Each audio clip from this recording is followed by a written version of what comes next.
เฉพาะเนาะอันนี้เข้ามาเดินป่ายังก็ไปทางไหนนี่ปอกก็ปลาคูบาน้อยบ่ปลาคูบาน้อยเนาะนี่คูบาน้อยเพิ่นทีมงานนาดีเด้อนี่ทีมงานนาดีกับทีมงานนาโพทีมงานจัดให้ดีในถุงตัว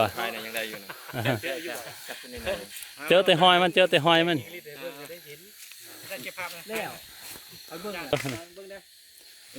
โอ้เดี๋ยวก่อนจะพักกันโดย1 2 3โอ้ไม่ก็มีพัดลมมาทางนั้นโอ้เท่ขนาดเนาะบ่ว่างบ่เขาหน่อยบ่ว่างบ่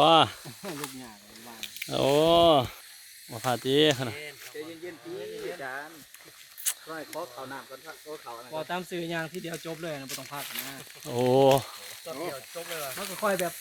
พอจะเรือ6 โมงนี่ฮอดบ่5 โมงเนาะอันนี้3 โมงเลย4 โมงจะบอก4 โมงแล้วมั้ยนี่หรือว่า3 โมงครึ่งยังเนาะตอนนี้วะยังเวลาก็มึงสภาพเขาได้เชื่อเมื่อย3 โมง 27 นาทีก็มีแต่ฟูนี่ดอกวิทย์ตัวนี้ไปแล้วใส่สามเดียวเนาะอันนี้เขาเจ้าไม่เฮ็ดอย่างนี้มองเขาเจ้าพักเฮ็ดยังเพราะว่าอาจารย์เล่นทำได้ตลอดกลางสินเนี่ยสบายบ่หนัก